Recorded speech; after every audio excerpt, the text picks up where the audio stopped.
پانی کے مسئلے پر سیاست نہیں کرنی چاہیے، معاملات میز پر بیٹھ کر حل کرنے چاہیے، بات چیت اور مشاورت ہی ہر مسئلے کا حل ہے۔ اکائیوں کے پانی سمیت وسائل کی منصفانہ تقسیم پر مکمل یقین رکھتے ہیں۔ قیادت نے پیپلز پارٹی کے ساتھ بات چیت کے ذریعے مسائل حل کرنے کی ہدایت کی ہے۔ صوبوں میں پانی پر طے معاہدوں اور ارسا ایکٹ کی موجودگی میں کسی سے ناانصافی نہیں ہو سکتی۔ کسی صوبے کا پانی دوسرے صوبے کے حصے میں نہیں جا سکتا۔ وزیر اعظم کے مشیر رانا ثناءاللہ کا بیان، کینالز معاملے پر سیاست نہیں ہونی چاہیے، معاملے کو افہام و تفہیم کے ساتھ حل کرنا ہے۔ پیپلز پارٹی اتحادی ہے، تحفظات دور کریں گے۔ پی ٹی آئی 12 گروپوں میں تقسیم ہو چکی ہے، پی ٹی آئی سے بات چیت کا سلسلہ نظر نہیں آ رہا۔ وزیر اطلاعات عطا تارڑ کی میڈیا ٹاک۔ متنازع کینالز کا منصوبہ، پیپلز پارٹی کا نون لیگ قیادت کے بیان کا خیر مقدم۔ پیپلز پارٹی ہمیشہ بات چیت کے لیے تیار رہتی ہے۔ نواز شریف اور شہباز شریف کا بیان مسئلے کے حل کے لیے ایک مثبت بریک تھرو ہے۔ ہم چاہتے ہیں جلد از جلد بات چیت کا عمل شروع ہو۔ بلاول بھٹو نے جلسے میں کہا کہ مسئلے کو ختم کریں، مل بیٹھ کر آئندہ 50 سال کے لیے پانی کے منصوبوں کی پلاننگ کریں گے۔ وزیر اطلاعات سندھ شرجیل انعام نے من کی دنیا نیوز سے خصوصی گفتگو۔ ایران امریکہ مذاکرات تکنیکی مرحلے میں داخل، فریقین کا مذاکرات کے بنیادی سمجھوتے تک پہنچنے کا اشارہ۔ ایرانی حکام کے مطابق ابتدائی مذاکرات کا مقصد امریکہ کی سنجیدگی کو جانچنا تھا۔ مذاکرات کا دوسرا دور مثبت رہا۔ روم میں اسٹیو وٹکاف سے 4 گھنٹے ملاقات ہوئی۔ امریکہ نے بھی ایران سے مذاکرات کے دوسرے دور کو مثبت قرار دے دیا۔ مذاکرات کا تیسرا دور 26 اپریل کو ہونے کا امکان۔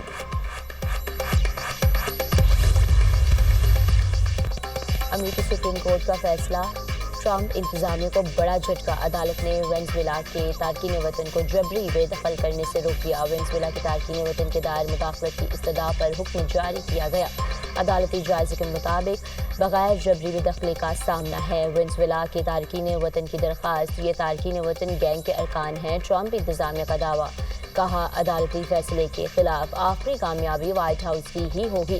امریکی میڈیا کے مطابق ٹرمپ انتظامیہ مزید 50,000 وینزویلا کے تارکین وطن کو جبری بے دخل کر رہے ہیں۔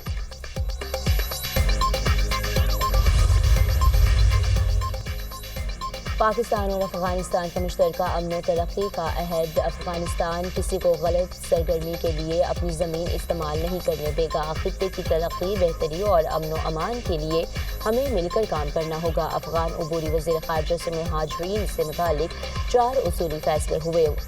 افغان مہاجرین کو عزت و احترام کے ساتھ واپس بھیجا جائے گا۔ افغان شہریوں کو اپنے اثاثہ جات واپس لینے کی اجازت ہے۔ افغان شہریوں کی واپسی میں کوئی شکایت ہوئی تو فوری ایکشن لیا جائے گا۔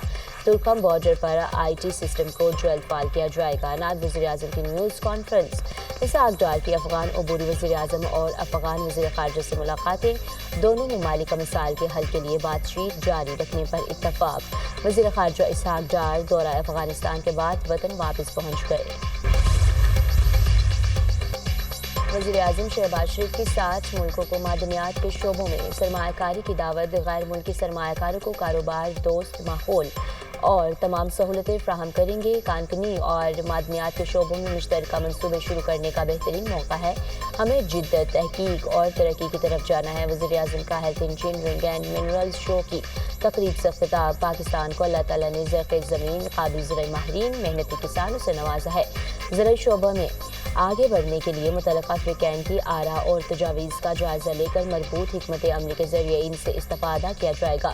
وزیر اعظم کی اجلاس میں گفتگو۔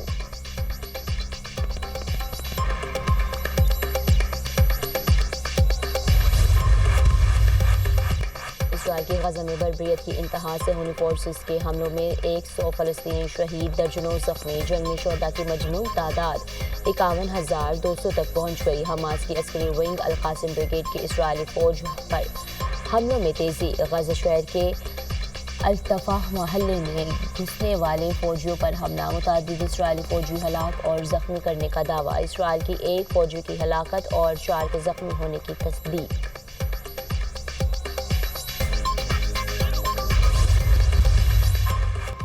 ٹھٹہ میں وزیر مملکت خیلداس کوہستانی پر حملہ۔ پولیس نے سندھ ترقی پسند پارٹی کے ضلعی صدر جلال شاہ کو حراست میں لے لیا۔ سندھ ترقی پسند جماعت کے حملے میں وزیر مملکت کی گاڑی کو نقصان پہنچا۔ FIR میں جلال شاہ اور دیگر پارٹی عہدیدار اور کارکن نامزد ہیں۔ وزیر اعظم کا وزیر مملکت کھیلداس کوہستانی کو ٹیلی فون خیریت دریافت کی۔ واقعے کے مکمل تحقیقات کی یقین دہانی۔ واقعے میں ملوث افراد کے خلاف کارروائی کی جائے گی۔ وزیر اعلیٰ سندھ کی بھی کھیلداس پر حملے کی شدید مذمت۔ حملے میں ملوث شرپسند عناصر کو فوری گرفتار کر کے رپورٹ دی جائے۔ مراد علی شاہ کی DIG حیدرآباد کو ہدایت۔ بلاول بھٹو زرداری کا حیدرآباد کے متعدد دیہات کا دورہ۔ سندھ پیپلز ہاؤسنگ کے تحت بننے والے سیلاب متاثرہ افراد کے گھروں میں گئے۔ PP چیئرمین نے سیلاب متاثرہ افراد کو گھروں کے مالکانہ حقوق کی اسناد دی۔ گاؤں جھنڈو کھوسہ میں سیلاب سے 209 گھر متاثر ہوئے۔ 135 سے زائد گھر تعمیر ہو چکے ہیں۔ ہم نے خواتین کو ان گھروں کا مالک بنایا ہے تاکہ ایک پوری نسل ترقی کر سکے۔ پانی کی کمی سمیت دیگر مسائل ترجیحی بنیادوں پر حل کیے جائیں۔ چیئرمین بلاول بھٹو زرداری کے منتخب نمائندوں کو ہدایت۔ PP چیئرمین نے گاؤں گل حسن میں سیلاب متاثرہ خاندان کے نابینا بچوں سے بھی ملاقات کی۔ بلاول بھٹو نے ہمت آباد میں اسکول اور ڈسپنسری کا بھی معائنہ کیا۔ کیسز چیف منسٹر صاحبہ کے سامنے آتے رہے جس کے اندر یہ کمپلیکیٹڈ کیسز بھی تھے، جس میں کل جو ایک بچہ تھا جس کو چیف منسٹر صاحبہ نے چیف گیسٹ بنایا ہوا تھا پروگرام کا، جس میں وہ سہیل نامی بچہ جو ہے اس کو اس کے کرنٹ لگنے سے اس کے دونوں بازو جو ہیں وہ کونی سے نیچے نہیں تھے، اور اس کو جو ہے وہ کل یہ بازو لگائے گئے، اور یہ ایک بڑی جدید اور بڑی مہنگی ٹیکنالوجی ہے بایونکس۔ اس کے بارے میں تھوڑا سا آپ کو بتانا چاہتی ہوں، اور یہ شاید پنجاب میں تو خیر یقیناً پہلی دفعہ، لیکن پورے پاکستان میں شاید اس لیول پہ یہ بایونکس کا استعمال ابھی تک نہیں کیا گیا ہے۔ بایونک مصنوعی اعضاء کا پروگرام وزیر اعلیٰ پنجاب کا ایک بڑا اقدام۔ جدید ٹیکنالوجی کا پاکستان میں پہلی بار استعمال کیا گیا ہے۔ بایونکس صرف امریکہ، جرمنی، برطانیہ، جاپان اور آسٹریلیا میں ہو رہی ہے۔ پنجاب میں 1 ارب روپے کی لاگت سے بایونکس پروگرام شروع کیا گیا جو بالکل فری ہے۔ جو بھی خرچہ آئے گا وزیر اعلیٰ پنجاب برداشت کریں گی۔ Electric wheelchairs, manual wheelchairs اور کموڈز بھی دیے جائیں گے۔ پنجاب کے علاوہ دیگر صوبوں سے بھی عوام علاج کرانا چاہتے ہیں تو دروازے ہر ایک کے لیے کھلے ہیں۔ وزیر اطلاعات پنجاب عظمہ بخاری کی program tonight with Samar Abbas میں گفتگو۔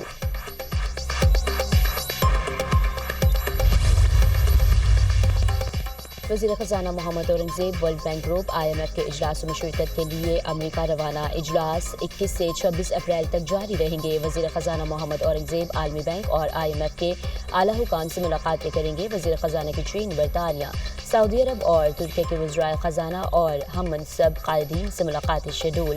وزیر خزانہ موسمیاتی اقدام کے لیے قائم وزرائے خزانہ کے اتحاد کی 13ویں وزارتی نشست میں شرکت کریں گے۔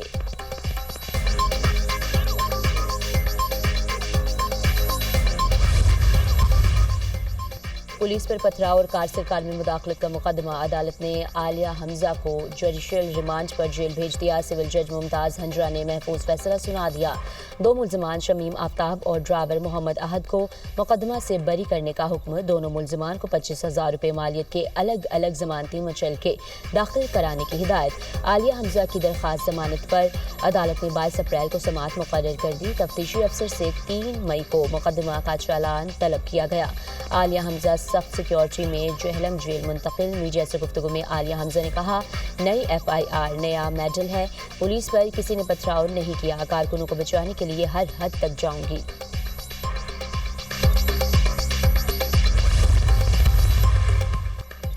پاکستان سمیت دنیا بھر میں مسیحی برادری آج ایسٹر کا تہوار منا رہی ہے۔ ملک بھر میں گرجا گھروں میں ایسٹر عبادات اور دعائیہ تقریبات ہوں گی۔ صدر مملکت آصف علی زرداری کی مسیحی برادری کو ایسٹر کی مبارکباد۔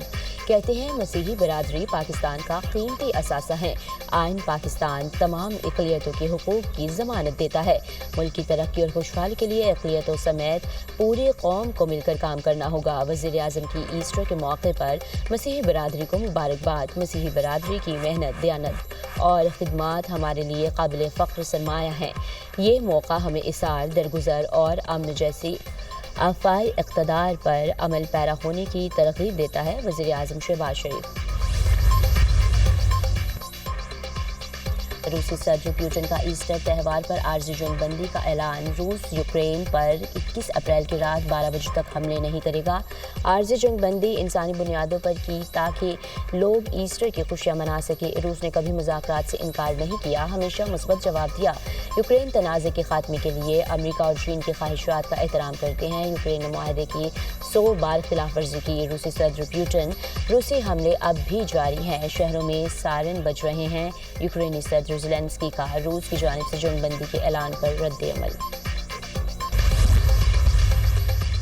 غزہ میں حماس کی حکومت کا برقرار رہنا اسرائیل کے لیے بڑی شکست ہوگی۔ اسرائیلی وزیراعظم نیتن کی ہٹ دھرمی برقرار۔ ٹی وی پر خطاب میں کہا، حماس کے مطالبات کے سامنے جھک گئے تو غزہ میں دوبارہ جنگ نہیں کر سکیں گے۔ حماس تو جنگ کے خاتمے اور اپنی حکومت کو برقرار رکھنے کا مطالبہ کر رہی ہے۔ حماس اسرائیل کے مکمل انخلاء اور غزہ کی تعمیر نو کا بھی مطالبہ کرتی ہے۔ تعمیر نو کی وجہ سے اتنی بڑی امدادی رقم آئے گی کہ وہ دوبارہ مسلح ہو پائیں گے۔